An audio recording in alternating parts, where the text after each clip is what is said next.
नमस्कार, आप देख रहे हैं न्यूज 18। मैं हूं आपके साथ मेनका चौधरी और वक्त है लाख टके की बात का। नमस्कार, मैं हूं आपके साथ अमित गर्ग शुक्ला। शुरुआत करते हैं बड़ी खबर के साथ। कानपुर हिंसा के बाद डीएम पर एक्शन हुआ है। कानपुर की डीएम नेहा शर्मा हटा दी गई हैं। विशाख जी कानपुर के नए डीएम होंगे। यूपी के 21 आईएएस अधिकारियों का तबादला हुआ है। यूपी में 9 जिलों के डीएम बदले गए हैं। लखनऊ डीएम अभिषेक प्रकाश का भी तबादला हुआ है। इसके अलावा बलिया के डीएम का भी तबादला हुआ है। बस्ती जालौन के डीएम भी बदल दिए गए हैं। बड़ी खबर, बड़ा अपडेट हम आपको बता रहे हैं। एक साथ 21 आईएएस अधिकारियों का तबादला किया गया है। इसमें जो दो सबसे प्रमुख नाम हैं, कानपुर के डीएम नेहा शर्मा, इसके अलावा लखनऊ के डीएम अभिषेक प्रकाश का तबादला कर दिया गया है। तो बड़े पैमाने पर प्रशासनिक फेरबदल यूपी में इस वक्त हुआ है। 9 जिलों के डीएम बदले गए हैं। विशाख जी कानपुर के डीएम बने हैं। इनसे पहले नेहा शर्मा यहां पर थी, जिनका तबादला हो गया है, जिन्हें हटा दिया गया है और नेहा शर्मा की जगह जिम्मेदारी दी गई है विशाख जी को कानपुर डीएम के तौर पर। अब वो जिम्मेदारी संभालेंगे। कुल 9 जिलों के डीएम बदले गए हैं, तबादला हुआ है उनका। 21 आईएएस अधिकारी हैं जिनका तबादला हुआ है। अमित गंजू हमारे सहयोगी और राजीव सिंह दोनों हमारे साथ जुड़ चुके हैं, इस वक्त मौजूद है हमारे साथ लखनऊ और कानपुर से। अमित गंजू, आपके पास आते हैं। राजीव से पूरी जानकारी लेंगे, लेकिन आपसे जानना जरूरी है, नेहा शर्मा, बाकी डीएम उनका ट्रांसफर हुआ है लेकिन नेहा शर्मा को हटाया गया है। देखिए, मैं आपको बताना चाहूंगा, कानपुर का जो प्रकरण था वो कानपुर से लेके देश के कोने कोने तक पहुंचा। हालांकि प्रशासनिक अधिकारियों ने इस पर वर्कशॉप की, उसे रोकने का पूरा प्रयास किया और कुछ ही घंटों में इस पे काबू पा लिया गया। निश्चित तौर पर स्टोन पेल्टिंग की गई, फायरिंग हुई, पेट्रोल बम चले, लोगों को चिन्हित किया गया, 50 से ज्यादा लोगों को गिरफ्तार किया गया। यहाँ तक कि दहशत ऐसी थी कि लोग खुद जाके थाने में पहुंचे कि हमने पत्थरबाजी की, हमारा फोटो है और हम सरेंडर करने आए, यानी कहीं ना कहीं। लेकिन इन सब के बीच 21 आईएएस अधिकारियों के ट्रांसफर के साथ साथ नेहा शर्मा का भी ट्रांसफर कर दिया गया। अगर हम चर्चाओं की बात करें तो चर्चा को इससे जोड़ के देखा जा रहा है और ऐसे देखा जाए तो लोकल बॉडीज एक इंपॉर्टेंट सेंटर बताया जाता है। कहीं ना कहीं नगर निगम निकाय और नगर पंचायतों के जो डेवलपमेंट के कार्य होते हैं डायरेक्टर के माध्यम से होते हैं। कैसे इसका डेवलपमेंट होता है, क्या कैसे कैसे इस फंड आते हैं, कैसे इसको डेवलप है। अगर हम बात करें तीतरो, जो सबसे आखिरी जगह सहारनपुर की पड़ती है, और या बात करें पीपीगंज गोरखपुर की, या हम बात करें देवरिया, सलेमपुर, चटिया या बरज या लार बाजार, इन पंचायतों की बात करें, या हम बात करें लखीमपुर खीरी के एक पंचायत, इन पूरे इंटायर उत्तर प्रदेश में इसका काम देखने का। लेकिन अब इसके तमाम मायने निकालते जाते हैं। लेकिन वास्तविकता यह है कि इस प्रकरण को लेकर इन 21 लोगों जिसमें इनका भी नाम डाला गया, क्योंकि इलेक्शन कमीशन की तरफ से इनको नोएडा से एसीईओ के पद से यहाँ भेजा गया था। विशाख जी अय्यर जो पूर्व में यहाँ जिलाधिकारी रहे थे, उनके कार्य अपने अच्छे थे, लेकिन इलेक्शन कमीशन ने उनको वापस विशेष सचिव मुख्यमंत्री बना के भेजा गया। अब वही विशाख जी यार वापस यहाँ आ रहे हैं। एक बार फिर से कानपुर गए हैं, लेकिन एक आधार ये भी दिया जा रहा है कि कानपुर में जो कुछ हुआ उसके बाद नेहा शर्मा को वहां से हटाया गया है। एक तर्क ये भी दिया जा रहा है। एक बार राजीव के पास चलते हैं। राजीव, अभिषेक प्रकाश भी लंबे समय से लखनऊ में डटे हुए थे, काफी लंबे समय बाद उनका तबादला हुआ है। ये जो 9 जिलों के डीएम बदले गए, इनके तबादलों के पीछे का कुछ आधार समझ पा रहे हैं? देखिए अमित, जो उत्तर प्रदेश शासन द्वारा 21 आईएएस अधिकारियों के तबादले किए गए हैं, उनमें से कई आईएएस अफसर हैं, चाहे वो अभिषेक प्रकाश हो या अन्य हो। क्योंकि अभिषेक प्रकाश का प्रमोशन हो चुका था, वो सचिव पद पर प्रमोट हो चुके थे और यही कारण है कि उनको लखनऊ के जिलाधिकारी पद से हटाकर उनको सचिव अवस्थापना औद्योगिक विकास बनाया गया है। साथ ही साथ सीईओ यूपी इन्वेस्ट का भी चार्ज दिया गया है। इनमें 9 जिलों के जिलाधिकारी हटाए गए हैं, जिनमें जो बरेली के जिलाधिकारी हैं उनको कमिश्नर बनाया गया है, यानी कि प्रमोट किया गया है। इनका भी प्रमोशन ड्यू था। और जो अन्य बड़े शहर हैं, बड़े शहरों की बात करें तो गोरखपुर है, कानपुर है, लखनऊ है, अलीगढ़ है। इसके साथ ही साथ कुल 9 जिले हैं और 21 आईएएस अफसर है। क्योंकि एक लंबे समय से ये उम्मीद जताई जा रही थी कि जिन आईएएस अफसरों का प्रमोशन हुआ है उनको कमिश्नर या सचिव के पद पर भेजा जाएगा और उसी के तहत ये लिस्ट आई है। अमित, अभी भी कई ऐसे आईएएस अफसर हैं जिनका प्रमोशन हो चुका है लेकिन वो जिलाधिकारी पद पर बने हुए हैं। जैसे कि अगर बात करें तो बनारस के ही जिलाधिकारी हैं, वो उनका भी प्रमोशन हुआ है। तो उम्मीद ये जताई जा रही है कि इन 21 आईएएस अफसरों के बाद एक दूसरी लिस्ट जल्दी सामने आएगी, जिनका प्रमोशन हुआ है उनको भेजा जाएगा। और यूपी के कई ऐसे जिले हैं जहां के अधिकारियों का ट्रांसफर हो सकता है। अपर मुख्य सचिव से लेकर जिलाधिकारी और सीडीओ तक के तबादलों की दूसरी लिस्ट बिल्कुल राजीव, तो आप बता रहे हैं और हमने देखा भी कि ज्यादातर ये जो लिस्ट है उसमें सबके प्रमोशन हुए हैं, लेकिन कानपुर की नेहा शर्मा, उनका प्रमोशन नहीं दिख रहा बल्कि उनके खिलाफ एक्शन जैसी बात नजर आ रही है। और कानपुर में जो हिंसा हुई उसके 4 दिन के बाद जो लिस्ट आई है उस लिस्ट में उनका नाम भी शामिल है। धन्यवाद इस वक्त राजीव आपका, और अमित गंजू आपका भी बहुत बहुत शुक्रिया पूरी जानकारी देने के लिए। इधर कानपुर में कोहराम मचाने वाले अब परेशान हैं। सरकार की सख्ती और पुलिस के एक्शन के बाद पत्थरबाजों की शामत आ गई है। अब तक 50 से ज्यादा आरोपी गिरफ्तार किए जा चुके हैं। 40 संदिग्धों के पोस्टर जारी किए गए हैं। पोस्टर में छपे 12 संदिग्ध गिरफ्तार भी कर लिए गए। आरोपी सल्लू ने थाने में जाकर खुद ही सरेंडर किया है। बांसमंडी से लकड़ी कारोबारी भी हिरासत में लिया गया और बंद के ऐलान का पोस्टर छापने वाला हिरासत में है, उसका नाम शंकर है। रोमा प्रिंटिंग प्रेस में छपे थे पोस्टर। कानपुर हिंसा में अब तक 6 FIR भी दर्ज की गई हैं। PFI के 3 सदस्य भी गिरफ्तार किए गए हैं। साथ ही बुलडोजर चलाने की तैयारी भी कर ली गई। जी हां, तो अब तक क्या क्या कार्रवाई हुई है कानपुर हिंसा मामले में, ये हम आपको बता रहे हैं। अब तक के अपडेट के मुताबिक आरोपी सल्लू ने थाने में पहुंचकर खुद ही सरेंडर किया है। जब 40 पत्थरबाजों के पोस्टर जारी हुए उसके बाद से कई और गिरफ्तारियां हुई और कुछ तो खुद ही सरेंडर करने पहुंच रहे हैं। बांसमंडी से लकड़ी कारोबारी को हिरासत में लिया गया, उसका CCTV फुटेज भी सामने आया है। बंद के ऐलान का पोस्टर छापने वाला भी हिरासत में ले लिया गया है, उससे भी पूछताछ की जा रही है। रोमा प्रिंटिंग प्रेस में पोस्टर छापे गए थे, ये जानकारी भी जांच के दौरान सामने आई। बिल्कुल, तो प्रिंटिंग प्रेस चलाने वाला शंकर, वो पुलिस हिरासत में है इस वक्त।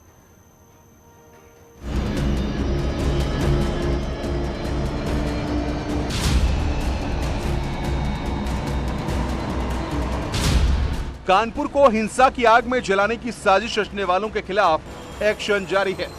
3 जून को जिसने कानपुर को जलाने की साजिश रची, शहर के चौराहों पर उनके पोस्टर चस्पा हुए, तो बवाली डरकर अब खुद ही सरेंडर करने लगे हैं।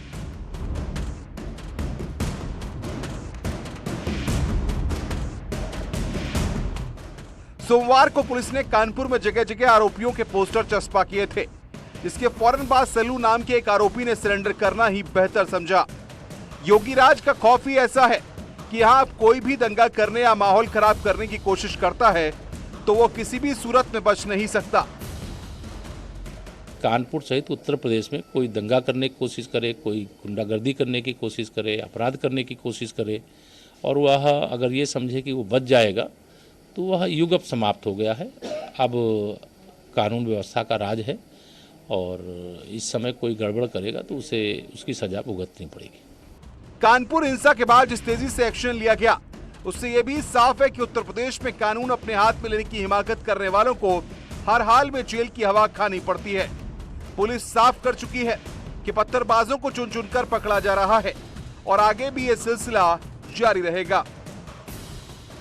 लोगों की अरेस्टिंग हो चुकी है और हम लोगों ने जो और हमें फीड्स मिली हैं और जो व्हाट्सएप ग्रुप्स से जो सूचनाएं मिली हैं उसके बेसिस पे हम लोग आइडेंटिफाई कर रहे हैं और इस पे कार्रवाई जारी है। और इसके अंदर जितने भी लोग हैं उनमें दोषियों को बख्शा नहीं जाएगा। हम लोगों ने 40 की एक सूची जारी की थी जिसके अंदर की जो लोग उपद्रवी थे शामिल थे उनके फोटोग्राफ्स लगे हुए थे और उनसे उनकी पहचान की जा रही है।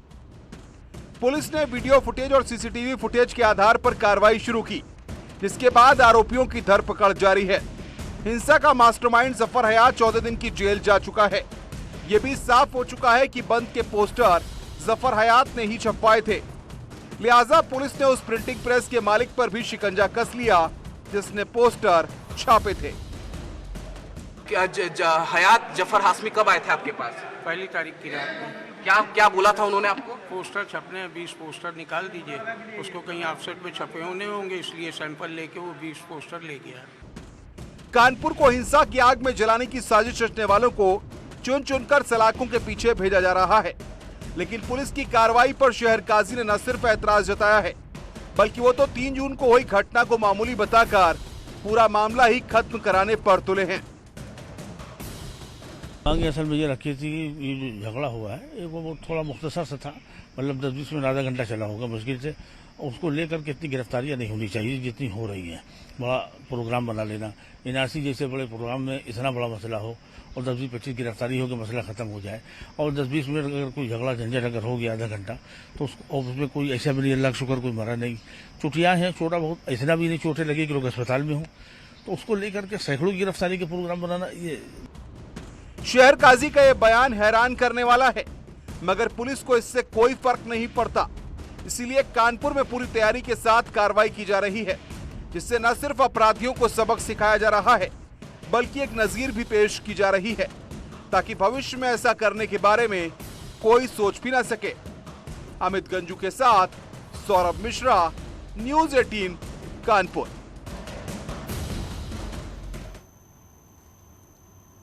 तो कानपुर हिंसा केस में लगातार गिरफ्तारियां हो रही हैं, लेकिन इस बीच कार्रवाई पर सवाल भी उठ रहे हैं।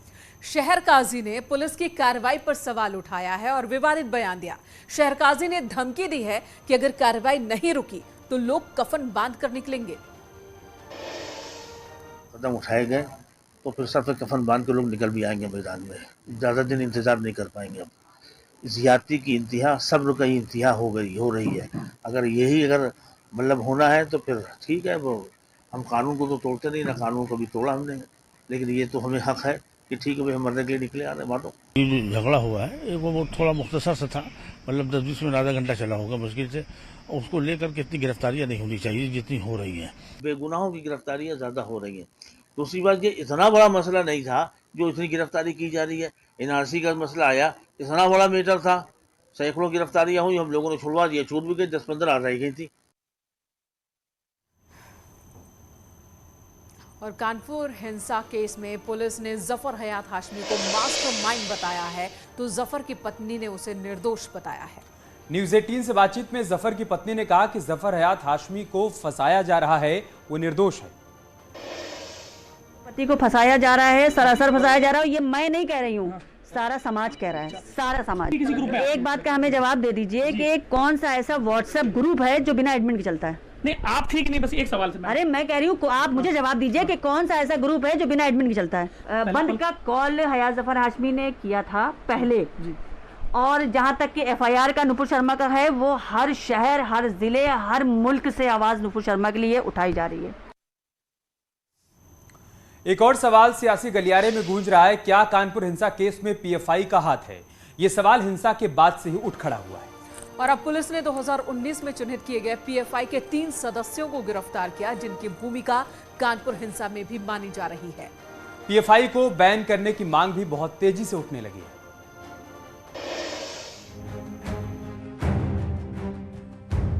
कानपुर हिंसा का पीएफआई कनेक्शन।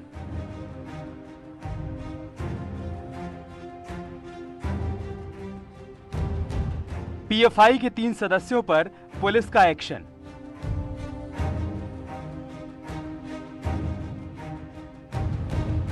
कानपुर हिंसा में दंगाइयों की तलाश जारी है। 50 से ज्यादा की गिरफ्तारी हो चुकी है। इस बीच हिंसा का पीएफआई कनेक्शन भी सामने आया है। दरअसल पुलिस ने पीएफआई से संबंध रखने वाले 5 लोगों को चिन्हित किया है, जिसमें से 3 को गिरफ्तार भी किया गया। एक आरोपी बीमार बताया जा रहा है, जबकि एक फरार है। ये 2019 में ये 5 लोग आइडेंटिफाई हुए थे, जिसमें से 3 को अरेस्ट करके भेजा गया है। चौथा बीमार है, अभी घर पर ही है। 5वां करीब 1.5-2 साल से अपने। तो ये 2019 में आइडेंटिफाई किए गए थे और वर्तमान परिवेश में इनका कुछ लिंक मिल रहा था, जिसी में इनको गिरफ्तार करके जेल भेजा गया। पुलिस कानपुर में पीएफआई से संबंध रखने वाले अन्य की तलाश कर रही है। पुलिस को शक है कि कानपुर में पीएफआई से संबंध रखने वाले कई और भी हो सकते हैं। कानपुर के अंदर और हो सकते हैं, लेकिन ये 5 पूर्व के आइडेंटिफाइड थे जिन पे कार्रवाई की। इसमें 3 गिरफ्तार हुए हैं, 2 नहीं मिल रहे हैं या बीमार हैं? नहीं, ये चौथा यहीं पर है, बट बीमार है और चलने फिरने की हालत में नहीं है। और 5वां जो है वो करीब 1.5-2 साल से घर छोड़ के चला गया है। पीएफआई का पूरा नाम पॉपुलर फ्रंट ऑफ इंडिया है। इसे चरमपंथ इस्लामिक संगठन माना जाता है। हिंसा के कई मामलों में पीएफआई का नाम आ चुका है। यूपी समेत 7 राज्यों में एक्टिव है पीएफआई, जिस पर अब एक बार फिर बैन लगाने की मांग उठ रही है, क्योंकि इससे पहले सीएए को लेकर हुई हिंसा में भी पीएफआई का नाम सामने आ चुका था। निश्चित पीएफआई और पीएफआई जैसे संगठन को बैन होना चाहिए। और मैं कहता हूं, जो भारत की कम्युनिस्ट पार्टी है ना, जो पीछे से गेम प्ले कर रही है, जो राष्ट्रद्रोह का काम हमेशा ही से वो कम्युनिस्ट तो करते रहे, और इसमें भी कहीं ना कहीं वो माइंड गेम उनका ही है, वो कर रहे हैं। तो उन पर कार्रवाई होना चाहिए। इस बीच पुलिस की ओर से हुई 3 गिरफ्तारियां पीएफआई पर बैन की मांग को और हवा दे रही हैं। Bureau report, news 18। यही वजह इन 50 गिरफ्तार हुए लोगों में 3 पीएफआई के सदस्य भी हैं। हालांकि कानपुर में 5 पीएफआई के सदस्य जो हैं पुलिस के रडार पर हैं। एक जो पिछले कई वर्षों से बीमार है और दूसरे की अगर बात की जाए तो 2020 के बाद से वो फरार चल रहा है। यानी अब पुलिस के लिए सबसे बड़ा टास्क ये है कि क्या 2020 के दौरान जिसने सीएए के विरोध में कानपुर में उपद्रव किया था उसकी इसमें क्या संलिप्तता है या नहीं। जर्नलिस्ट आशीष पांडे के साथ अमित गंजू, न्यूज़ 18 कानपुर। प्रशासन ने साफ कह दिया है कि एक्शन होगा। अब सवाल है कि क्या कानपुर के दंगों को अंजाम देने वालों पर भी बुलडोजर चलेगा? क्या उनके मंसूबे किस तरीके से खतरनाक थे, इसकी भी जांच पड़ताल आगे बढ़ रही है। क्या संपत्ति जब्त करने या फिर कुर्की की कार्रवाई भी की जाएगी? क्या पत्थरबाजों ने संपत्ति को जो नुकसान पहुंचाया है उसकी वसूली होगी?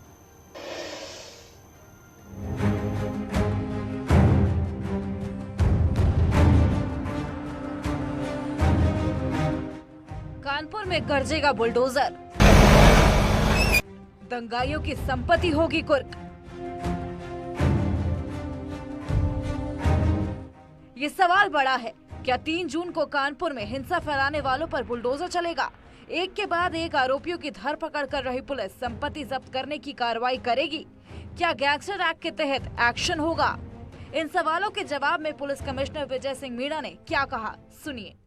देखिए, हम जो भी हमारे लीगल पावर्स हैं उसको हम फॉलो करेंगे और उसी के तहत कार्रवाई करेंगे। सर, बुलडोजर चलेगा क्योंकि आपने कहा था अपराधी बख्शे नहीं जाएंगे। अपराधी बख्शे नहीं जाएंगे। जो भी हमें कानून के तहत पावर प्राप्त है वो सारे पावरों का इस्तेमाल किया जाएगा। हालांकि पुलिस कमिश्नर विजय सिंह मीणा ने भले ही साफ साफ कुछ ना कहा हो, लेकिन जिला अधिकारी नेहा शर्मा ने साफ संकेत दिए हैं कि दंगाइयों को बख्शा नहीं जाएगा। देखिए, गिरफ्तारियां हो गई हैं और निश्चित ही बहुत संगीन धाराओं में इन सभी पर मुकदमे दर्ज हो रहे हैं।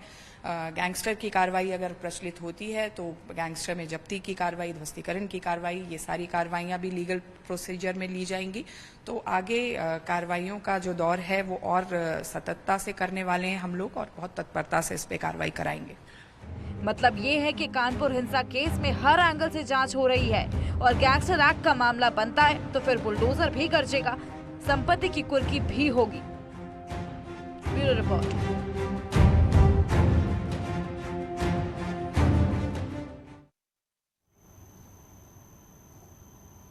वाराणसी ब्लास्ट में आतंकी वलीउल्लाह को कोर्ट ने फांसी की सजा सुनाई है। वहीं जमीयत उलेमाए हिंद आतंकी वलीउल्लाह के समर्थन में उतर आई है। मौलाना अरशद मदनी ने फांसी की सजा को हाईकोर्ट में चुनौती देने का ऐलान किया है। वाराणसी ब्लास्ट में आतंकी वलीउल्लाह को फांसी की सजा सुनाई गई है, लेकिन अब हाईकोर्ट में उसकी तरफ से जमीयत लड़ाई लड़ेगा। तो बड़ी खबर हम आपको बता रहे हैं, जमीयत उलेमाए हिंद आतंकी वलीउल्लाह के समर्थन में उतर आई है। उसका यह कहना है मौलाना अरशद मदनी का कि हम हाईकोर्ट में इस फैसले को चुनौती देंगे, फांसी की सजा को चुनौती दी जाएगी। वाराणसी ब्लास्ट केस में फांसी की सजा सुनाई गई है वलीउल्लाह।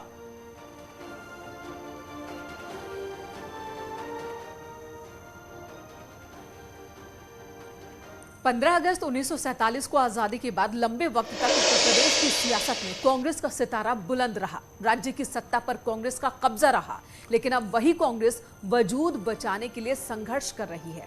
विधानसभा में 2 सीटें जीतने वाली कांग्रेस विधान परिषद में शून्य पर पहुंचने वाली है।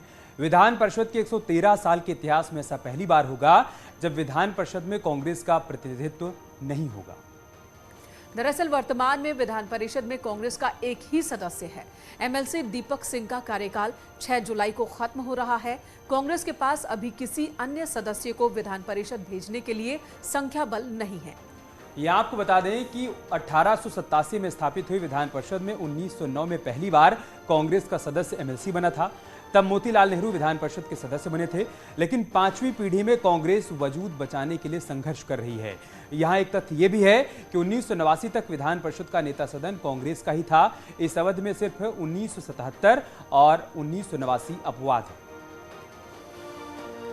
देखिए, लगातार उत्तर प्रदेश में जहाँ तक कांग्रेस की बात है, लगातार कांग्रेस हाशिए पे 32-33 साल से कांग्रेस अपने अस्तित्व के संकट से जूझ रही है और उत्तर प्रदेश विधानसभा में जिस उच्च सदन की बात की जाए तो उसमें भी कांग्रेस इस बार शून्य की तरफ बढ़ रही है। ये कहानी सिर्फ कांग्रेस की नहीं है, बीएसपी का भी कुछ ऐसा ही हाल है। विधानसभा में एक सदस्य तक नहीं पहुंचा चुकी बीएसपी विधान परिषद में भी एक सदस्य की संख्या पर पहुंचने वाली है। बिल्कुल, दरअसल मौजूदा वक्त में विधान परिषद में बीएसपी के 4 सदस्य हैं। अतर सिंह, दिनेश चंद्रा, सुरेश कुमार कश्यप, भीमराव अंबेडकर। इनमें से अतर सिंह, दिनेश चंद्रा और सुरेश कुमार कश्यप का कार्यकाल 6 जुलाई को खत्म हो रहा है। मतलब बीएसपी का विधान परिषद में केवल एक सदस्य रह जाएगा, क्योंकि बीएसपी के पास किसी अन्य सदस्य को एमएलसी बनाने के लिए संख्या बल नहीं है। जी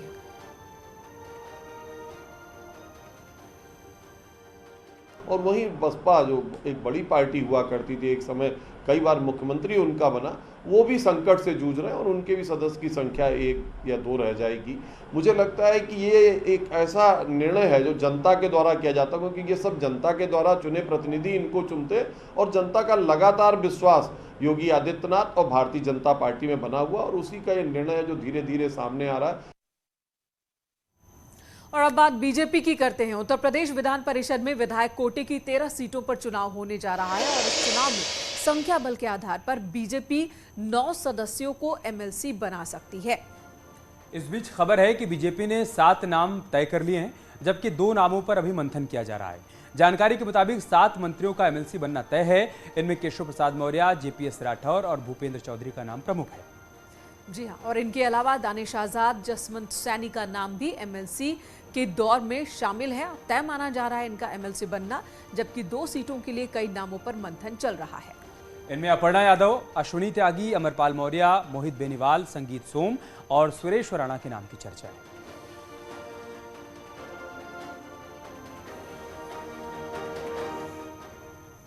उत्तर प्रदेश में योगी सरकार इस साल 35 करोड़ पौधे लगाएगी। सीएम योगी ने साफ किया है कि वन महोत्सव के तहत हर साल की तरह इस बार भी पौधारोपण कराया जाएगा और 35 करोड़ पेड़ लगाए जाएंगे। लखनऊ में सदगुरु की ओर से आयोजित सेफ सॉइल कार्यक्रम में शिरकत करने पहुंचे मुख्यमंत्री ने साफ किया है कि उत्तर प्रदेश में पर्यावरण संरक्षण को लेकर कई कदम उठाए गए हैं और आगे भी सिलसिला जारी रहेगा। सीएम ने पर्यावरण बचाने के लिए जनता से भी सहयोग की अपील की।